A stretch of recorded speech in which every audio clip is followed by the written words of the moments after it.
Question 1 is a ratio question about ingredients. Here's a list of ingredients needed to make 12 scones or scones, whichever you please. I like to say scones. If you're posh, you'd probably say scones.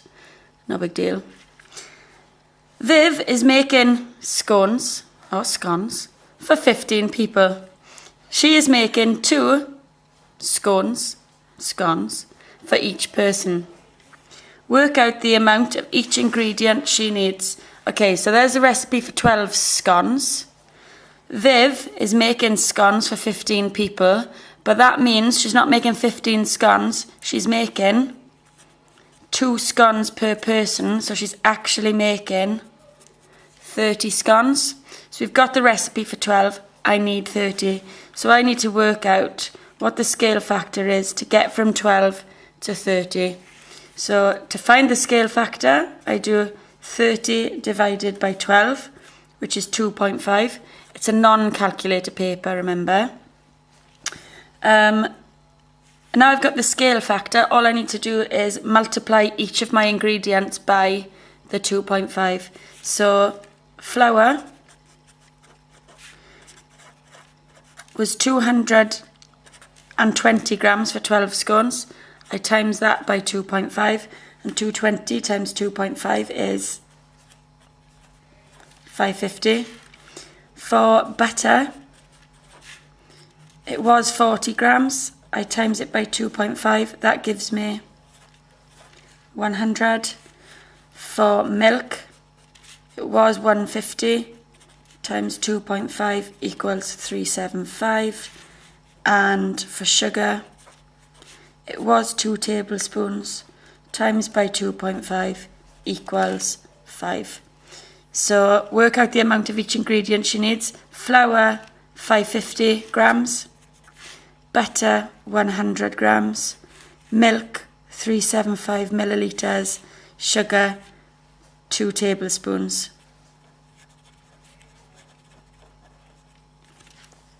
So with regards to mark allocation for this, you get 2 marks if you've got any one of those ingredients correct. And then you get an A1 mark if you've got all 4 correct. If you didn't get this far, but you did manage to work out the scale factor up there of 2.5, you would get 1 mark for that. So you get 1 mark for 2.5 regardless. Question 2 is about linear sequences. Here are the first 5 terms of an arithmetic sequence: 2, 7, 12, 17, 22. Explain why the number 271 cannot be a term in the sequence. Well, you can look first of all and see that the difference is 5, and so it's going up in 5s. Therefore, the number is always going to end in a 2 or a 7, and that's the extent of the reason that's needed for part A, is that the terms must end in 2 or 7, and 271 doesn't. Part B wants you to write down an expression in terms of n for the nth term of the sequence. So this is where you find the common difference, and then you work out how to get from the common difference to your actual sequence. So there we're adding 5, adding 5, adding 5. So the common difference is 5, and it's 5n because it's the 5 times table. But it's not the actual 5 times table, because that would start as 5, 10, 15, 20. So it's the 5 times table, but 3 less, because 2 is 3 less than 5, 7 is 3 less than 10, 12 is 3 less than 15. So it's 5n, take away 3. The 5 times table, take away 3. And the mark scheme for this, you get 1 mark for getting the answer right at the top. And for part B, you get 2 marks if you've got the nth term correct, but you get 1 mark for showing that you know it's going to be 5n, and then plus an integer at the end.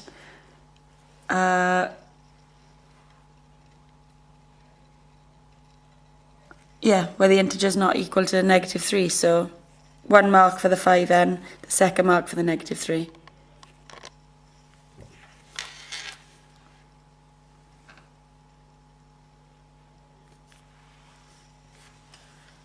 Question 3 is about finding the midpoint of a line, but they've made it a little more complicated because they've put it in coordinate terms. So we've got to find the coordinates of the midpoint of the line, joining the points 1, 2 and 4, 0. So we know that the midpoint's going to be there somewhere. Let's have a look at the y-axis and what's going on the y-axis. So on the y-axis, it goes from 0 up to 2. So from 0 to 2. And on the x-axis, it goes from 1 across to 4. Now, in order to find the midpoint of any two numbers, you add them together and divide by 2. So to find the midpoint of 2 and 0, you do 2 plus 0 and divide that by 2. And that will give us the y-coordinate of 1. And to find the midpoint of those two numbers, you do the 1 plus the 4, divide it by 2. So that would be 5 divided by 2, which is 2.5. That's the x-coordinate. So you'd end up with 2.5 comma 1. For marks here, you would get 1 mark for showing either of those. You'd get an M1 for showing that you know to add them together and then halve it. You get an answer mark then for getting the answer correct. However, if you've made the mistake of getting the x and y coordinates mixed up and you've ended up with 1 comma 2.5, then obviously you wouldn't have got the marks anywhere else, but you can get a B1 for doing that. Okay, so if you haven't got any method marks, but you've just got that coordinate, you can get 1 mark. Question 4 is a volume question. Mark drives a truck. The truck pulls a container. The container is a cuboid, which is a 3D rectangle. The container is a cuboid 10 metres by 4 metres by 5 metres. Mark fills the container with boxes. So there's the box, there's the container. Each box is a cuboid, so again, rectangle. 50 centimetres by 40 centimetres by 20 centimetres. Show that Mark can put no more than 5,000 boxes in the container. So this is one of those show questions. So you know that if your answer comes out to be more than 5,000, then you've made a mistake somewhere along the line. So your answer has to be either 5,000 or below. Now, the first thing that you're going to get a mark for is for realising they've given you the container measurements in metres and the boxes in centimetres. So you're going to get 1 mark just for showing that you've converted to the same unit. I'm going to work in centimetres because that's easier. So that was 5 metres, which would be 500 centimetres. 10 metres would be 1,000 centimetres. 4 metres would be 400 centimetres. And there's my box already in centimetres. So first thing I'm going to need to do is find the volume of the container. So container volume is 500 times by 1,000 times by 400. Again, it is a non-calc paper, but if you just leave the zeros till the end, you can do 5 times 1 is 5, times by 4 is 20. And then count the zeros. So 1, 2, 3, 4, 5, 6, 7. 1, 2, 3, 4, 5, 6, 7. So that's the volume of the container. Now I need to find the box volume. And that's going to be 20 times 50 times 40. So again, you can do 2 times 5, which is 10. And 10 times 4, which is 40. And then count the zeros. 1, 2, 3. 1, 2, 3. Now I need to find how many of those fit in there. So it's a division question. I'm going to do the size of the container divided by the size or volume of the boxes. So I end up with 200 million divided by 40,000. Huge numbers, lots of zeros. Let's cancel these zeros out. So I can cancel all of those zeros out. And then that just leaves me with 20,000 divided by 4. Well, let's see again, by covering the zeros up, what we can do. That's 2 divided by 4. That's a bit difficult. That's 20 divided by 4. Now 20 divided by 4 is 5. So how many more zeros have I got? 1, 2, 3, and that's it. So the answer is 5,000. And it says there that you need to show, mark and put no more than 5,000 boxes in the container. So there you go. That shows that you can fit 5,000 in. With regards to marks for this, you get 1 mark for showing that you've converted the units into a standard unit. You get a method mark for finding and showing your method to find the volume of at least one of those items.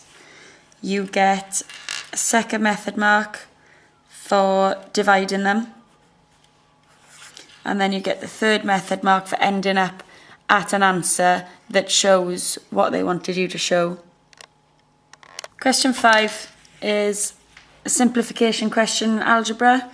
2e minus 8f plus 6e plus 3f. So I'm going to deal with my e's. There's 2e, add 6e. Remember to include the sign before the number. So 2e plus 6e is 8e. And then there I've got a negative 8f. Add 3f leaves me with negative 5f. 2 marks. 1 mark for getting the e term. 1 mark for getting negative 5. Part B wants you to factorise 40 plus 10. So factorise means remove the highest factor that's common to both terms. What's the highest number that goes into 4 and 10? Well, it's 2. Are there any common letters? No, there aren't. So 2 goes on the outside of a bracket. 2 times what is 40? Well, 2 times 2 is 4. And then we need the t. And 2 times what is positive 10? So it's going to be plus 5. So 2 times 5 is 10. Question C wants you to expand and simplify. We're going to forget about that for now, that little 3 add, and we're just going to deal with the fact that it's positive 2 and multiply that out. So positive 2 times by p is positive 2p. Positive 2 times negative 1 is negative 2. And then there's that 3 that I blocked off earlier. So I've got 3 plus 2p minus 2. So I'm going to deal with just my numbers first. There's a 3. Take away 2 leaves me with 1. And then I can't do anything with that plus 2p. And that's a 2 mark question. 1 mark for expanding the bracket. 1 mark for getting the final answer right. And part D wants you to factorise. And this one is slightly tricky because it's ax plus bx plus ay plus by. So you really need to think here about first of all, what kind of bracket it could go into. We can see that there's not one common term running through each of these. So we know it's not going to go into a single bracket. So that means it has to be a double bracket question. And then think about double brackets and how they multiply out. You do that term multiplied by that term, and then that multiplied by that times by that, and that times by that. So if you know that you're going to end up with the terms an ax and a bx, that means both a and b are being multiplied by x. So that would have to be a, that would have to be b. And it's being multiplied by x, so x would be here, and they're also both being multiplied by a y, so y would be there. All signs are positive. So it's a plus b, and then in another bracket, x plus y. And the mark scheme for this one is quite complicated. You get 1 mark if you've got x, open bracket, a plus b. So that's just acknowledging the fact that you know a and b have both been times by an x. Equally, you would get that method mark if you had y, a plus b, or ax plus y, or bx plus y. So you'd get 1 mark if you've made that mistake, which I haven't, luckily. It's a 2 mark question, so I'm going to get an answer mark for getting it correct at the end, and I'll also get the method mark for showing my terms in the brackets. Question 6, again, there's 2 really obvious ways to approach this question. I'll show you both, but the first method would be my preferred way of answering it.